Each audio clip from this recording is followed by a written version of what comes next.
Hey, Dad. The moment those words left Darius's mouth, the entire showroom froze, every jaw slack, every eye locked on the man in boots they just dismissed. In the next 60 seconds, a six-figure deal shattered, and a smug manager's career began to crumble right in front of everyone. The dealership gleamed like something out of a billionaire's dream, sheets of white marble polished to perfection, showroom lights so bright they made the sports cars look like they were glowing. Engines that had never been driven sat idle, their sleek curves reflecting in the endless walls of glass. It was the kind of place where customers didn't ask for price tags and salesmen wore cufflinks. And then came Raymond Harris. The door groaned slightly as he pushed it open, boots heavy with dried mud, leaving faint prints on that pristine white floor. 62 years old and every bit as solid as the land he'd worked most his life, Raymond wore his years in the lines on his face and the tired bend of his back. His shirt was a faded red flannel, sleeves rolled up past strong, weathered forearms. Jeans loose at the knees, held together more by wool than stitching. A brown cap sat low over his brow, casting a shadow over deep-set eyes that had seen a lot, but never let it show.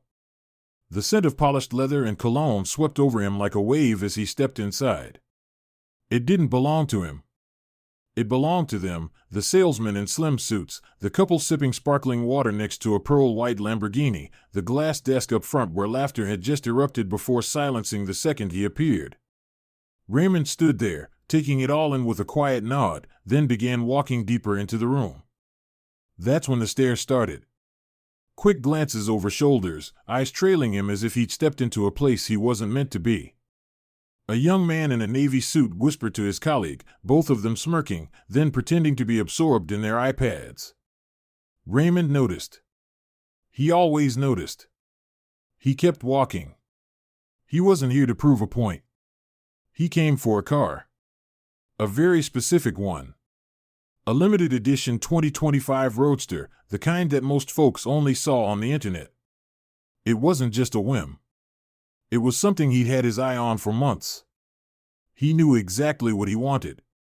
He also knew exactly what would happen the moment he walked through that door. Logan Price spotted him from across the floor. Lean, mid-40s, Logan looked like he had stepped out of a country club catalog.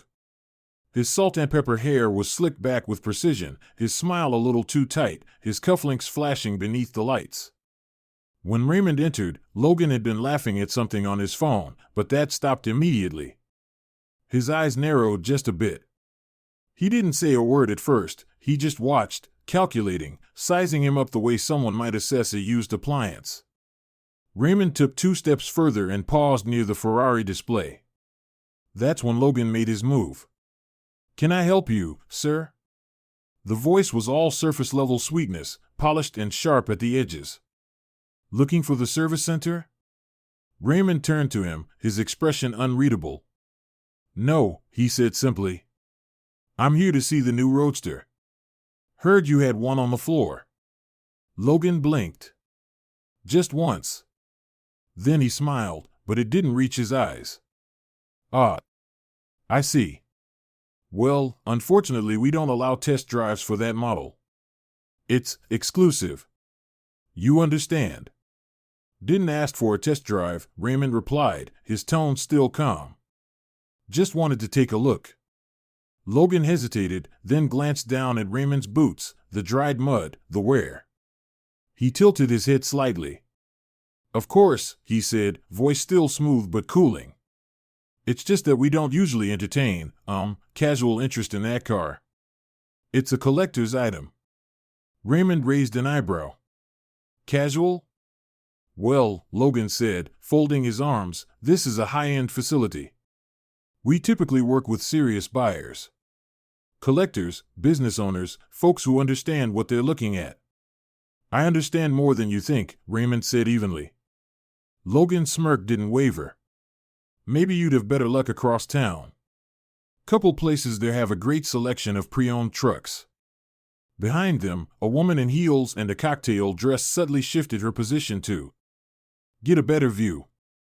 Her husband looked up from the car's spec sheet, curiosity in his expression. Raymond noticed the attention but didn't flinch. "This place always this welcoming?" he asked, not sarcastic, just tired. Logan gave a small laugh, but it was more of a dismissal. "I'm just being honest, sir. We're selective with our clientele. It saves everyone time." Raymond gave a slow nod, lips pressed together. "Selective. Got it." He turned slightly, as if about to leave, but his feet stayed rooted. Something inside him tugged, an old wound that had been poked too many times. The kind of sting that didn't fade with age. "You know," he said, looking around at the showroom, "I've worked my hands raw for over 4 decades. Built a farm from nothing. And what I've learned is, money doesn't always wear a suit." Logan chuckled softly. "I'm sure that's true."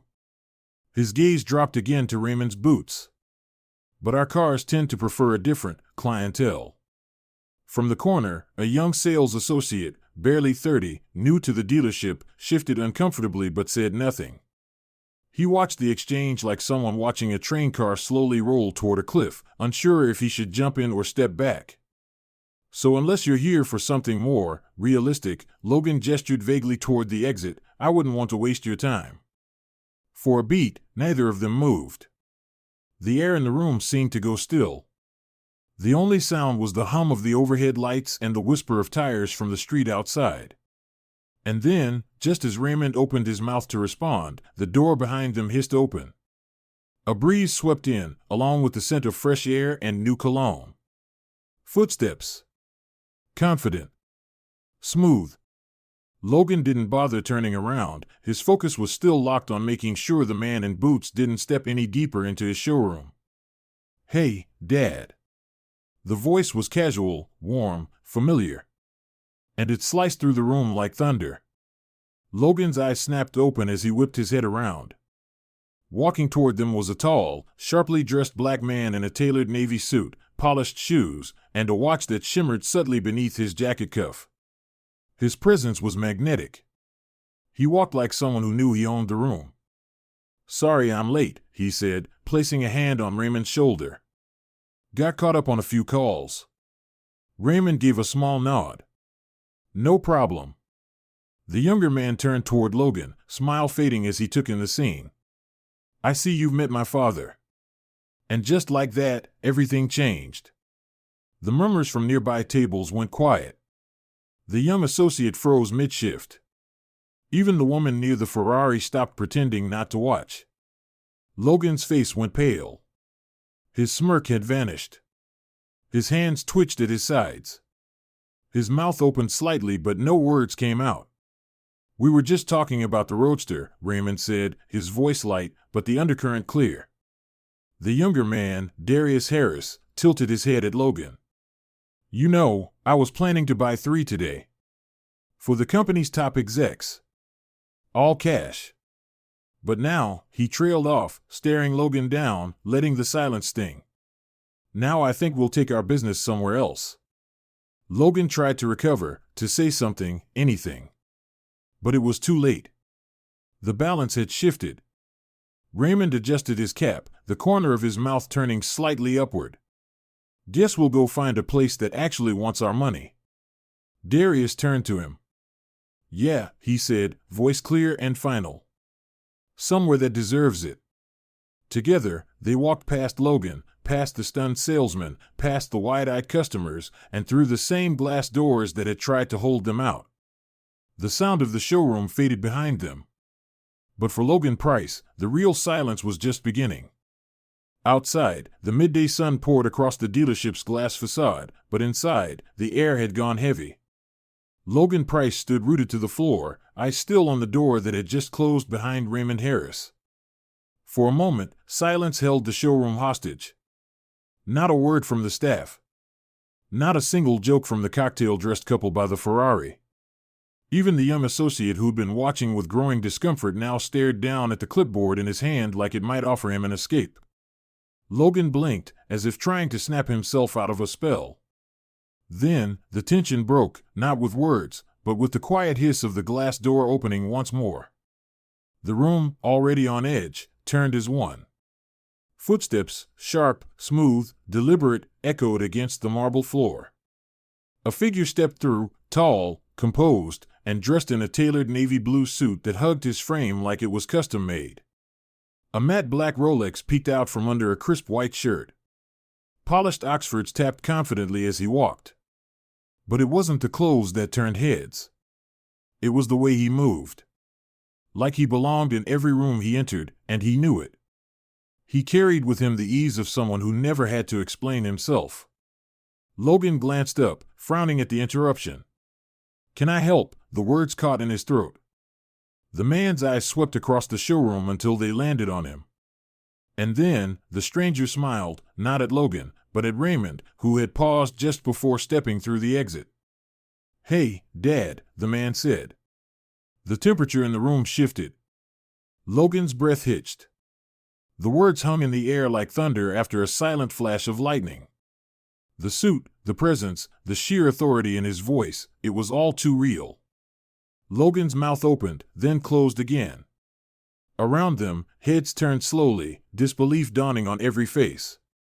Raymond turned, calm as ever, and nodded to his son. "Took your time." "Had to wrap up a client call," the man said. "Traffic didn't help." Then he turned. His gaze back to Logan. "I see you've met my father." Logan's entire posture changed. The arrogance drained from his face so fast it looked like someone had flipped a switch. I didn't realize." "Didn't realize what?" the man said coolly, stepping forward, voice lowered but still commanding. "That he was worth your time?" "No, I mean, I didn't know he was with you. Does that change how you treat him?" The question landed like a slap. Logan stammered, "Sir, look, I think there's been a misunderstanding." "There's no misunderstanding," the man snapped. "There's judgment. There's assumption. There's you, looking at a man in work boots and deciding he didn't belong here." The young associate looked up from his clipboard now, lips slightly parted. The rest of the staff froze, eyes wide. A couple in the corner pretended to browse a price tag they weren't even reading. Logan tried again. If you had known he was my father, you would have smiled. Shaken his hand. Maybe even pretended to care. But because he walked in here in jeans and dirt-covered boots, you tried to send him off to a used truck lot." The man stepped even closer now. Logan could smell the faint scent of his cologne, something clean, expensive, and sharp. "So let's clarify. My name is Darius Harris. I'm a senior partner at Verdant Equity. And I'm the reason your dealership has 3 pending 6-figure orders in your system right now." Logan's face turned the color of fresh chalk. "Mr. Harris, please, this is a high-end business. We vet clientele for vet." Darius repeated. His smile turned razor-thin. "You mean profile. Let's not pretend this is about business process. This is about power. About how you thought you had it, and now you're realizing you don't." Logan tried to regain footing. "Mr. Harris, if you give me a moment, we can show your father the Roadster. I'll personally walk him through every feature." Darius cut him off with a cold laugh. "You had your moment." He turned toward the rest of the showroom. And everyone saw it. The words hung heavy. Logan flinched, visibly shrinking in front of the room. "I came here today," Darius continued, "with every intention to make this the largest personal vehicle purchase I've ever made. 3 limited edition Roadsters. Today. Full payment. No financing. But now?" He looked at his father. "I think we take our money elsewhere." Raymond didn't say a word. He just gave a small, slow nod. Logan took a step forward, hands raised. "Mr. Harris, please. Let's talk about this." "I'll make it right." "You can't," Darius replied. "Because this isn't about money anymore. It's about dignity. And you failed the test."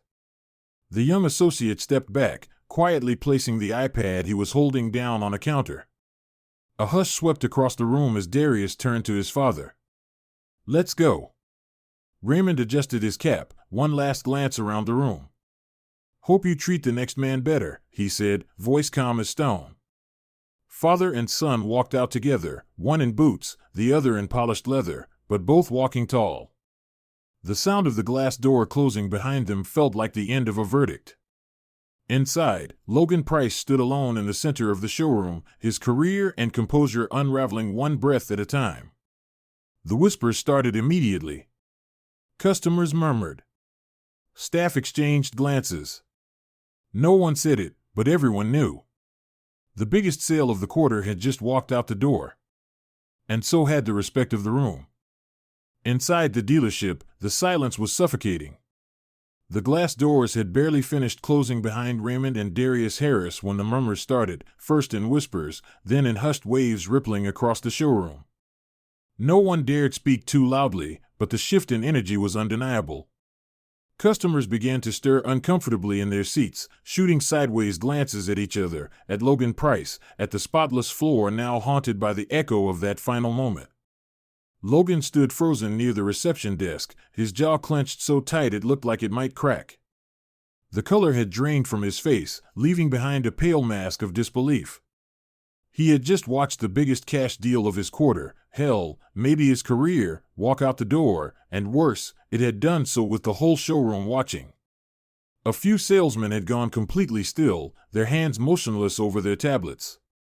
The young associate who had been silently observing the scene earlier now looked visibly shaken, like someone who had just seen a car crash in slow motion.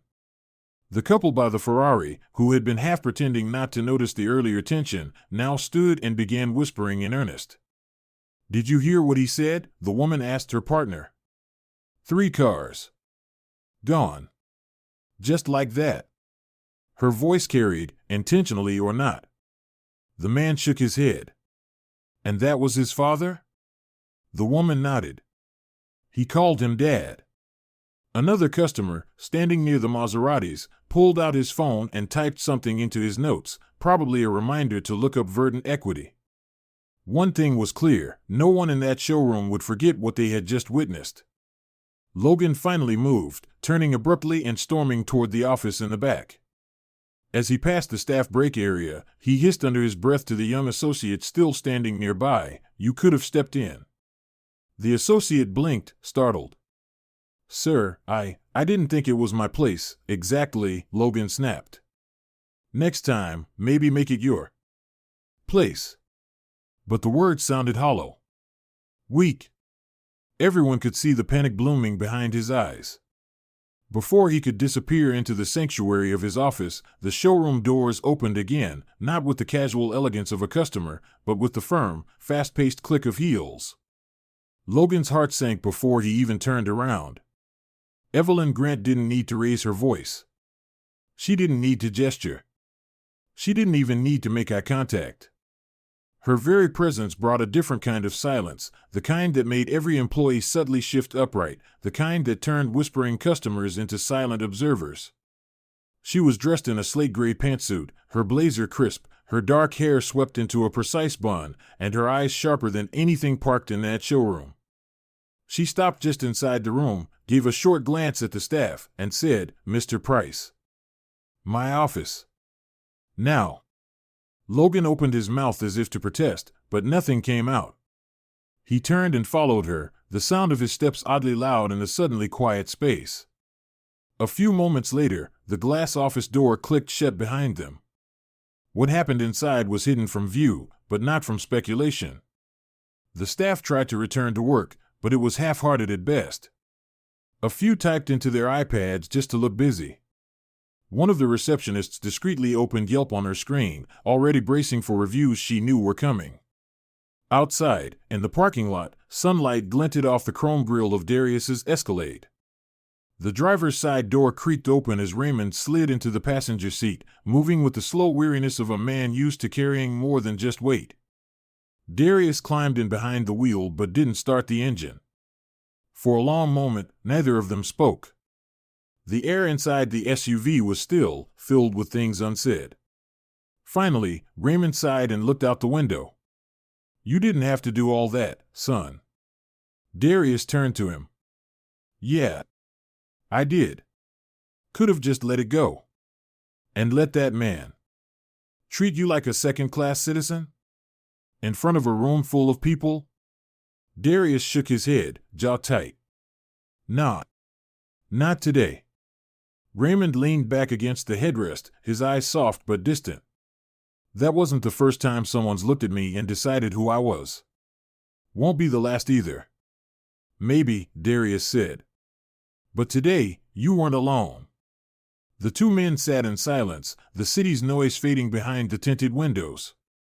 A slow breeze stirred the trees lining the sidewalk.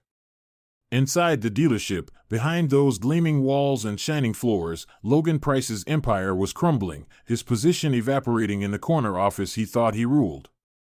Darius finally turned the key in the ignition, the engine humming to life.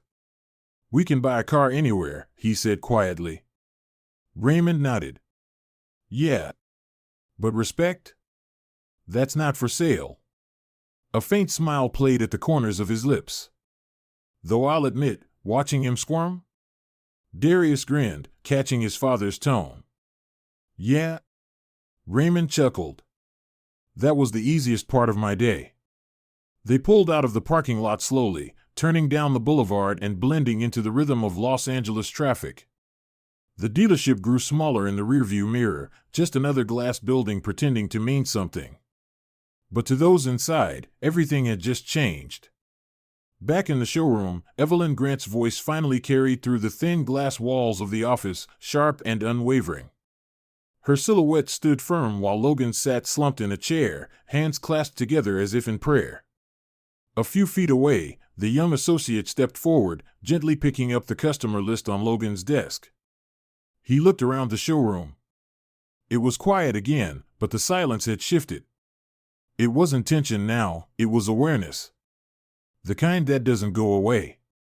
The kind that lingers in every corner. That day, Raymond Harris didn't just walk into a dealership. He walked into a system, into a prejudice as old as the country itself, and he didn't raise his voice. He didn't throw a punch. He didn't need to. Because dignity walks differently.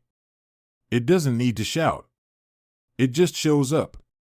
And when the world tries to dismiss it, dignity waits, and then lets the truth speak for itself. Respect may not come easy. But when it does, it's not because someone finally gives it. It's because someone refuses to live without it. Stories like Raymond Harris's aren't just fiction, they're reflections of moments that happen all too often in boardrooms, restaurants, showrooms, and sidewalks across America. Raymond didn't walk into that dealership to prove a point. He walked in with dignity, with quiet confidence, and with the same hard-working spirit that had carried him through decades of honest labor. But what he encountered was something familiar, the snap judgment that comes with appearances, the kind of subtle disrespect that doesn't shout, but cuts just as deep. The lesson here isn't just about prejudice. It's about what you do when it stares you in the face. Raymond chose grace.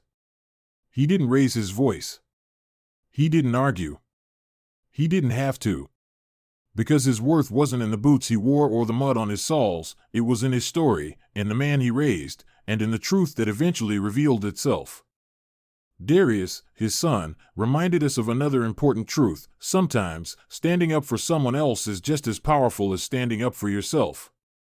He could have ignored the insult, brushed it aside, chalked it up to how the world works. But instead, he used his voice and his influence not to punish, but to correct, to expose, and to affirm his father's dignity in a room that had failed to see it. If you take anything away from this story, let it be this: never underestimate the quiet ones. Never assume a person's value based on what they wear, where they come from, or how they speak. And when you have the chance to stand up, whether for yourself or someone else, don't let it pass you by. Because in those moments, you're not just defending a person. You're defending the very idea of justice. To those who've been judged unfairly, overlooked, or made to feel small, hold your head high. Your presence alone is a quiet rebellion. And to those who've been in a position of power, whether you're a manager, a teacher, a colleague, or a neighbor, remember that respect is not a privilege you bestow. It's a right you honor. From all of us at U.S. Justice Story, thank you for watching, for listening, and for caring. If this story resonated with you, please share it with someone who needs to hear it. Let's keep telling the stories that matter, and keep fighting for the world we know is possible, a world where respect isn't earned by status, but given by default. Don't forget to like, subscribe, and turn on notifications so you never miss another story.